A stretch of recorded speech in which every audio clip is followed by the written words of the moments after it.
everyone, and welcome to our 10 About Town podcast for this week. I'm Brittany Bailey, and as we know, summer is getting ready to be here. School is winding down, and that means we need some fun events in the lineup for our social calendars this summer. One of the first big events, let's just call it the biggest kid party in town at World's Fair Park. And here to talk more about this is Corey Dixon with Dixon Media Events, and thank you so much for being here. Oh, thanks for having me. Yes, you're talking about a big event right after school. Here we go. It's like a birthday party on steroids for these kids. It's a good kind of celebration for kids to sort of finish up school and kick off the summer, right? It really is. And it's been so exciting to see it grow over the years, and the local businesses and sponsors and people that have gotten involved to support this event has just been amazing. And we're coming up on year 6 now. Wow. For the kids party, and we're just excited to have a day packed with so many fun activities for families and kids to come out and enjoy the day. Well, let's talk about some of the activities. What can the kiddos do? So yes, we're so excited. It's Saturday, May 30th, 10 to 5. Gates open at 10, and it's cash and credit card at the gate, and they're $15 a ticket, and children 2 and under get in free. And that ticket is going to include so many activities that day. We've got the Little Ponderosa Petting Zoo that's going to be there. We have tons of bounce houses for all ages. We have the Foam Zone, which is a huge hit for the Dollywood Foam Zone that we do. We've got the stage that's going to be packed with princesses doing sing-alongs and activities on the stage all day long. We've got the mascot parade that's going to start at 1 o'clock with so many local mascots that'll be there just to kind of walk around and take pictures and play with engage with the kids. And then we're doing at 3 o'clock a head-to-head with One Knox and a big giant inflatable foosball where kids can get in and compete, and we're going to do a head-to-head that afternoon with that. And that's going to be so much fun. It's new this year, and we're so excited to have One Knox and National Fitness that'll be helping with that event. And of course, all this benefits Child Help. That was going to be my next question because I knew Child Help was involved here. Let's talk about Child Help and why this event will benefit it. So Child Help has been around and in this community for a very long time, and it is an organization that really helps the children that have been abused and neglected right here in Knoxville and the surrounding counties.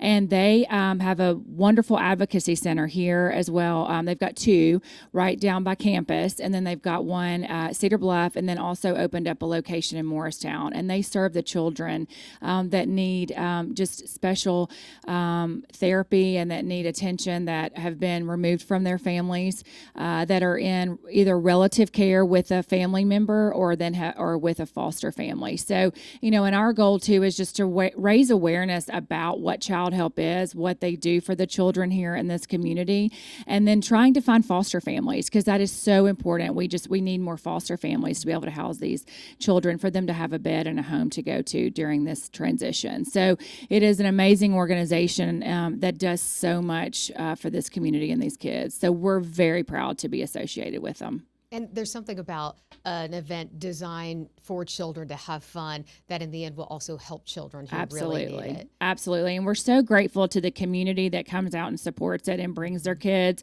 families, grandparents, all ages we see of kids, and they're there all day and they're having a great time. And we're even more thankful to our vendors that come out, the local businesses that come out and set up their activities for the kids to be able to get involved in and see what they may be offering this summer. So it's great for the parents to be able to see what kids can get involved in this summer. Our sponsors, we could not do this without them. And Food City and Frito-Lay are our title sponsors this year.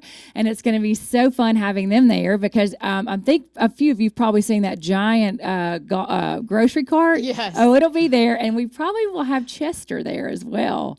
So it'll be fun. It'll just be neat things for the kids to see and do. And like I said, we couldn't do it without the sponsors. And we've got the Food City also supporting the stage, so there'll be all kinds of activities there. We have a huge hospitality tent sponsored by Tanger, where parents can chill out, they can eat. They've got great food vendors, all kinds of fun things. Yes, funnel cakes and slushies and all the things. And then we've got, like I said, we've got all the bounce houses, Y12 Fun Zone with all these different water slides and bounce houses and games they can play. And then the big attraction is the Dollywood Fun Zone. So, get ready. The kids are going to get wet. They're going to be hot. They're going to be on a sugar high, and it's going to be a fantastic day. Well, already looking forward to it. Thank you so much for stopping by today to talk to us all about it. We Thank certainly you. appreciate it. Yes. Well, coming up this weekend, of course, we know some rain is in the forecast. So if you need those kiddos to find a place to escape, maybe get dry, well, the Tennessee Theater is getting ready to put on A Tale as Old as Time.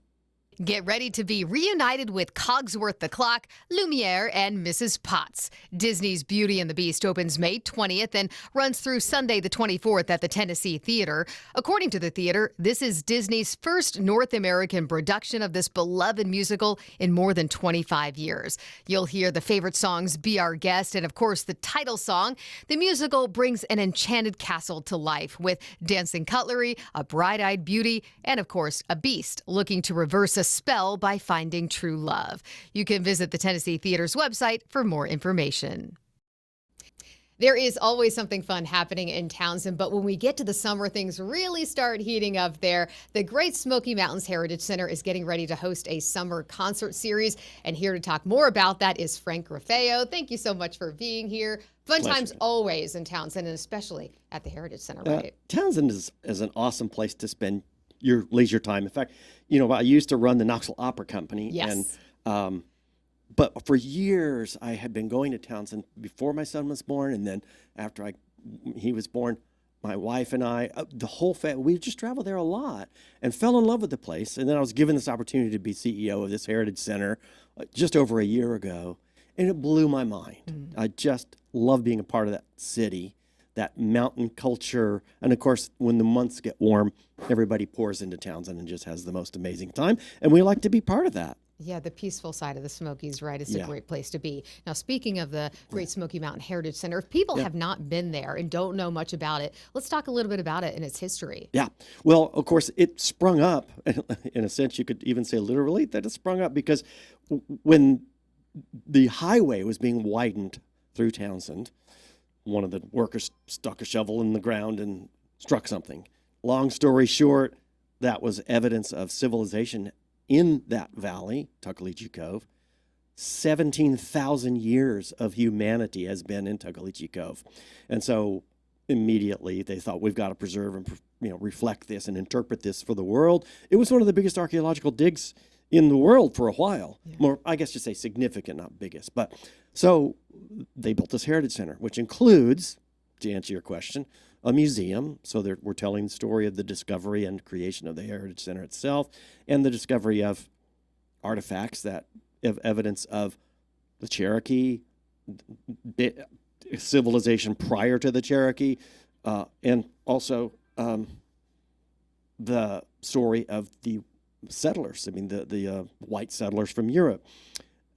Anyway, it's an amazing museum that tells a little bit about history, a little bit about culture, and a lot about heritage.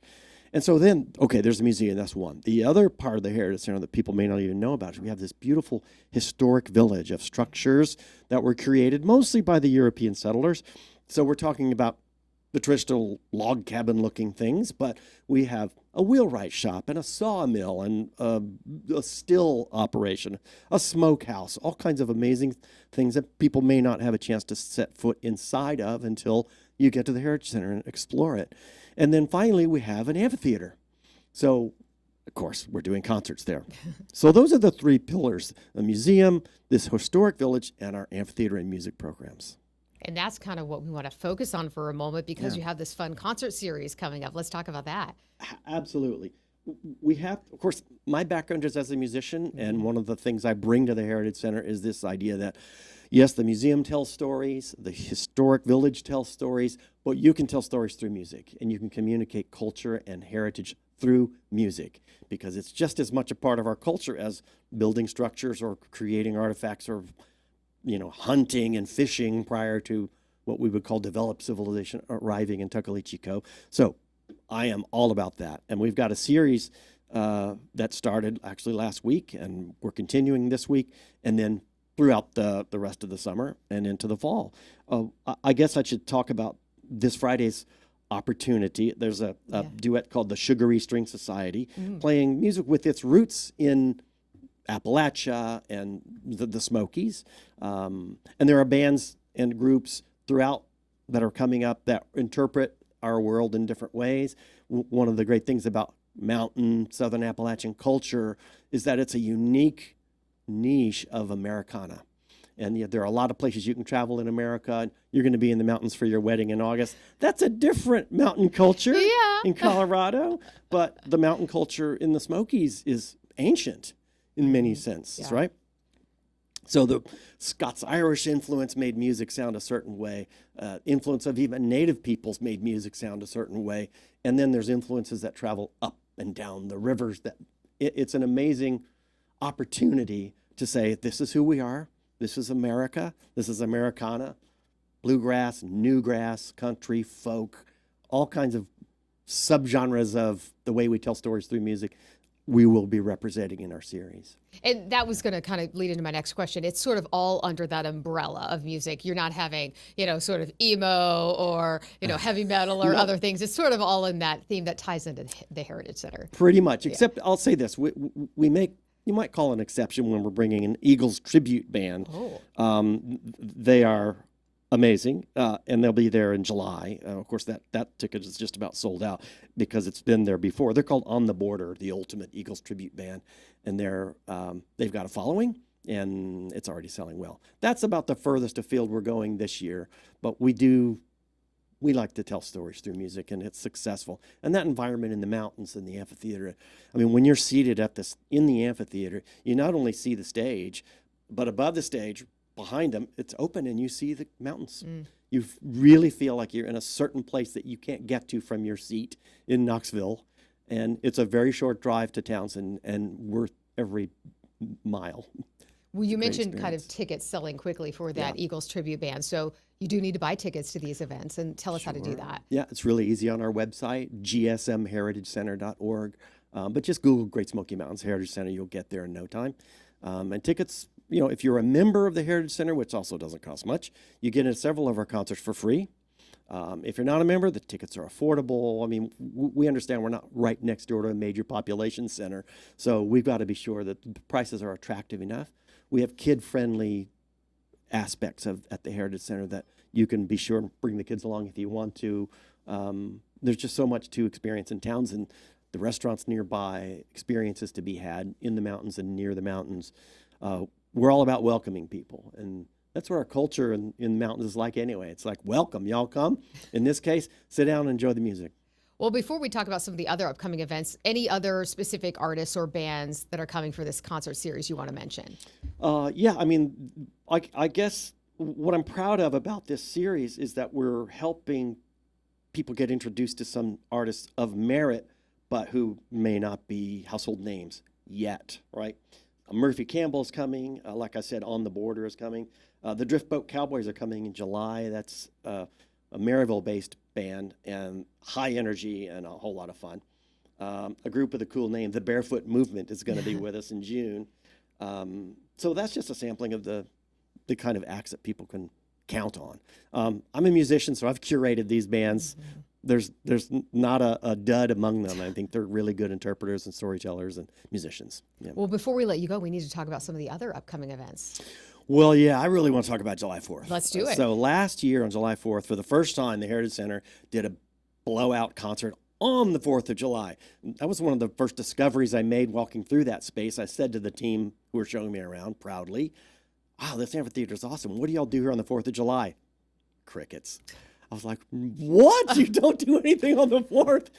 So we immediately put together a big old patriotic American salute to the Constitution, to the Declaration, of course, the Declaration, the key document of our founding. So everybody already knows this. This is the 250th July 4th celebration, and we're putting the big pot inside the little one. So last year, though we had that big old American band, this is a wind band, that plays John Philip Sousa marches. Well, we're growing the band. We're extending our stage 8 feet further out with risers, and we're having a bigger band. Wow. We're going to have, well, there are a few surprises, musical surprises, that I don't want to give away, but it's all about America. You're going to stand up and put your hand on your heart part of the time. The flag is going to be saluted. We're going to talk about the Declaration, reading from the Declaration, celebrity guests, singers, soloists, and a big splash. And when the concert's over, you've got plenty of time to go see the fireworks in Townsend, less than a mile away. So you can make a whole package deal out of it with your family. So come up to the mountains for the 4th of July. It's $10, okay? Our goal is to make sure everybody can afford it. So it's going to be a blast, and I can't wait. We've been in planning mode for months, and there are details and surprises that I don't want to divulge, but you will be entertained. And you will leave there with a tear in your eye, and your heart swelled up about the United States of America, the 250th anniversary. It's just something I can't stop gushing about. So, well, you sold it. Don't you worry. All right. Frank, thank you so much. Always good to see you. We appreciate it. Good Thanks luck very with much, all of the Brittany. upcoming events. Appreciate it. Well, if you're looking for more music, but maybe can't make it to Townsend, well, music is set to fill the air once again at Market Square in downtown Knoxville this week. Market Square is the place to be this summer as we're in full swing with concerts on the square. Jazz Tuesdays are already hitting the right note, and this week, the City of Knoxville's Variety Thursdays concerts begin. Kicking it off will be bluegrass musicians Tim Decker and Tennessee River. The concerts start at 7 p.m. and are totally free. You can take along a lawn chair and food and enjoy an evening of music. The next Variety Thursday will be June 18th with a tribute to the Jacksons, as in the Jackson 5. Visit the City of Knoxville's website for more information and follow along on social media just in case weather threatens those outdoor events. IAM's Nature Center also has some pretty big plans for the summer, including movie nights. And Sarah Brost is here to talk more about this. Always a fun time. You always have so many events happening at IAM's, but this is a pretty fun one. Movies Under the Stars. Movies Under the Stars. It is one of our favorite series of the season. It kicks off this week. And so, we've been doing it, we've been doing movie nights at IAMS for almost 15 years. Wow. And so it started with our zombie movie marathon, and then it has just transformed through the years, and it's such a great partnership with Central Cinema. And so we just really enjoy having people come out and just enjoy on the lawn. So I have to ask, what is the movie kicking things off this year? So we're really excited. We have School of Rock as our opening movie night, but we have invited the School of Rock Knoxville band to come out. So all the kiddos are going to be out there just jamming their hearts out from 7 to 8 before the movies start at dark. And so we hope that everybody will come out and support. That's a great plan to have them out there. I thought so. You did a great job. And School of Rock is just amazing. If you've never heard them perform before, these kids can just wail, and they're so incredibly talented. And so to have them come out and kind of kick off the season with us, we're really excited. So if you can't make it, though, this first time, what are some of the other movies coming I up? got the list right here. In June, we're showing A League of Their Own. Because, one of my favorites. Especially with the stadium right there now. Why not bring a little baseball to it? At the end of June, we have our Terror in the Woods event, which... That's not for me. It may not be for you, but it is our biggest event of the season. bet. We have tons of people that could come out, and we're showing the Texas Chainsaw Massacre and Wrong Turn. Into basically the woods. Into the woods. Yeah. And so it creates the perfect ambiance. Mm-hmm. But we have fun horror booths that will be there. There's always a little surprise here and there. So hopefully people will come out and enjoy a little fright before, way before Halloween. Yeah. We're also showing in July, All Dogs Go to Heaven. It's a real tearjerker, but it's such a great film. Napoleon Dynamite is later this year. gosh, fun. We've been sprinkling a mix of musicals into it. So we have Moulin Rouge coming up in September, Lord of the Rings, and then we're ending October with Carrie, the original. Oh, yeah. Man, that is such a lineup of diverse type movies. I mean, all over the place, and I mean that in a good way. Yeah. And you can find a little bit of everything. Well, and that's what we want is, because, a lot of places do specifics, whether it's all kids movies or all adult movies. And this, we definitely wanted a smattering of everything for everybody. So if you are a musical fanatic, we have that for you. And if you want to bring your kiddos, we have that. And usually with these, we'll have educational components with it. We do a lot of partnerships. So, maybe for All Dogs Go to Heaven, we might have a dog adoption event where you could find your forever friend. And what do people need to know about the cost of this and what they can take with them, bring with them, and what they can't? Absolutely. So tickets are $12 per person. But if you are an IAMS member or a member of Central Cinema, then you get a discount on those tickets. And you can, we just verify your membership and we give you the coupon code. And then for, IAMS has the $5 parking fee. So we have that. But we just want people to come out and enjoy. People can bring snacks, picnics, all their stuff. We just don't allow outside alcohol. But we will have food trucks on property. We'll have our concession stand. We'll have our beer garden open. And it's just a night for people to come out and enjoy, hopefully, engage with our education staff, and we have different things, that are themed towards each movie. So they'll have to come out and have some fun activities with us, and then enjoy, some movies under the stars. But, there's also bats that are flying above us. And then some nights we have, meteor showers and stuff that happen. So hopefully you'll get a little bit more nature than you thought you would when you first got there. And, we talked about this at the beginning, but you always have so much going on. What are a couple of other things happening after the movies? So much. Or during this event? I know. Yeah. So, in addition to the movie nights, we have our Pickin' on Nature Bluegrass series that's coming back this weekend. We have our Bob Dylan Birthday Bash, which is in its 20-year anniversary, and that's happening out at Iams. Next week, we have the Dragonfly Aerial Extravaganza, which is Small World Under the Big Top, and so it's all bug themed. And so they're going to, there might be little kids dressed up as roly-polies, or there might be dragonflies that are doing aerial acts. And so we have all these different events throughout the year, and it's all through community partnerships. And so we just really hope that people come out and support not only Iams, but all of our wonderful community partners. And if people want to find out information, if they can't really take this all in and they haven't been taking notes, where can they get that information? They can go to our website at iams.org, and then on the main page, just click on calendar of events, and you can see everything that's happening this summer. All right. Thank you so much for stopping by. Well, so much fun going on at Iams always, of course. Always. And we love to see everybody, especially this summer. Well, now we want to throw out a pitch for another event coming up that you might just find pretty appealing.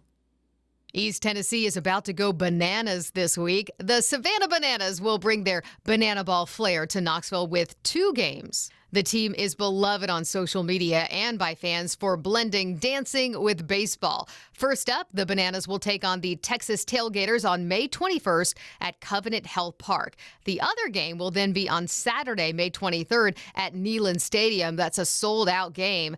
Knoxville Area Transit is making sure fans can get to and from these games, though, with ease. Starting at 3 Thursday afternoon, CAT will offer free rides to Covenant Health Park for the Banana Ball game. Those buses will pick up at Summer Place next to the Langley Garage. Then on Saturday afternoon, buses will have 2 pickup locations to take you to Neyland Stadium, the Civic Coliseum, and Crouch Park at Market Square. You can visit CAT's website for more information.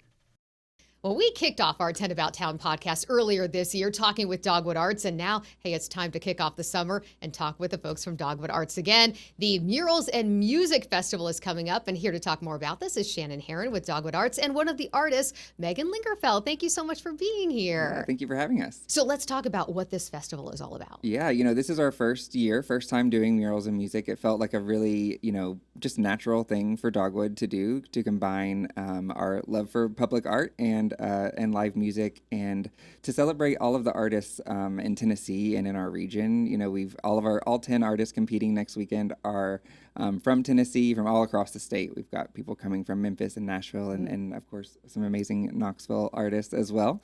And everyone on stage throughout the day performing are also local and regional artists. So we're just excited to kind of showcase all of the amazing talent that we have right here in Tennessee. And certainly we probably have seen some of Megan's talent around. Is there a mural that you're particularly proud of that you think maybe some folks around here may have noticed or seen before? Oh, definitely. I've done quite a few in Knoxville. One of the ones that I think most people would recognize is a seasonal mural. It's in the alley downtown, changes every 3 months. So I've been working on that with Dogwood. It's been over 5 years now. To change that one out. And I always wonder, sort of, how do you get into doing murals? A lot of people maybe start small on a canvas or a drawing, but that requires a whole different level of artistic inspiration, I would think. Totally. It's really kind of got a lot more technicality to it just to get things done at that scale. I started volunteering with a different arts organization in a different state, and when I moved to Tennessee, I was like, this is what I want to do. So I just love it. I love doing the public art aspect of it and just getting to see who sees my work versus working on a canvas in a studio by myself. It feels way more interactive, much more fulfilling. And so we mentioned this is a competition. So how is this going to work? Yeah, so like Megan just said, the best part I think about this is that you get to kind of see the artwork come to life Yeah. in front of you. I think that's why Chalk Walk is so popular because people love to see art being made. So many times it's in a studio, in a private space. And so we're taking it out of the studio, and there's going to be 10 standalone walls in Emory Place. We've got 10 artists competing. So they'll have all day on Saturday, May 30th to complete their murals. The public will get to come in and vote for their favorites, and the two people who have the most votes at the end of the day get permanent mural commissions here in Knoxville, so they can leave their mark on our city. I mean, that's a pretty cool prize, so to speak, to have your permanent artwork displayed after winning this. Yeah. As I'm sure Megan will, right? Yeah. I don't know. Do you already have your plan, or do you wait for like inspiration to hit that day? I have to narrow it down. I've got a few ideas, but I haven't landed on exactly which one it's going to be. One of the really cool things about painting in a mural festival versus doing a client-based commission is you get to do whatever you want. So I'm really excited to just have that artistic freedom. And if people do want to come out and see this, I know you mentioned it's going to be at Emory Place. We have a lot of things named Emory around here, so if people don't know exactly where this is, where is it? Yeah, if you've been to Lilienthal Gallery or Mother Bar, it's right there in North Knoxville. It's just about a block from Yeehaw Brewing. It's right, a block from downtown. So it's really centrally located. Lots of parking really close by. And it'll be Saturday, May 30th from 12 to 8. Got it. And anything else happening during this time that people should be aware of and know they can have fun doing? Yeah, I mean, I think one of the coolest parts about this festival is that all of the murals are going to be up for auction after. So if you've ever wanted to own a Megan Lingerfelt, so many times, her work and all of these other artists, their work are on the side of buildings and you can't own them. But this kind of gives you the opportunity to take some of that artwork home. So definitely check that out after the fact. They'll be up for auction for 2 weeks following the event. There's going to be a community mural wall, so you can kind of get your hands dirty and experience creating your own mural. We've got one for adults and one for kids, and then live music all throughout the day with food trucks and alcohol and all that kind of stuff. So it's going to be a great outdoor festival. And we should remind folks that this is next Saturday, so it won't be hopefully raining as it likely will be this Saturday, Exactly. right? Yeah, no rain. But do you have a rain plan? I'm just curious. Yeah, all of the muralists, we've got tents for them. So if it is raining, they'll still be out there painting. And so we still want you to come out and enjoy. So we're doing it rain or shine, as long as it's not any, terrible severe weather, we'll be out there. Well, I know, we've talked about so many Dogwood Arts events. Anything else you want to mention that's coming up after this? Yeah, I think people, they think about Dogwood a lot in the spring, Right. But we really have stuff going all year round. Yeah. So at any given time, we always have a show in our gallery downtown. So stop in and check out what's on display through the summer and fall. And also that's kind of when we start planning for the next year. So if you want to get involved, be a vendor, be an artist at any of our events, the summer and fall is our big application season. So definitely keep your eye on dogwoodarts.com for any upcoming opportunities for that. All right. Well, thank you both so much for being here, and good luck at the competition coming up next weekend. Obviously you're going to do great. You already know what you're doing. So Shannon, thanks again. Yeah, Good to see you. thank you. And thank you all for being with us on this 10 About Town podcast. And remember, you can always catch 10 About Town every weekday at 4 on WBIR. More streaming coming up after this.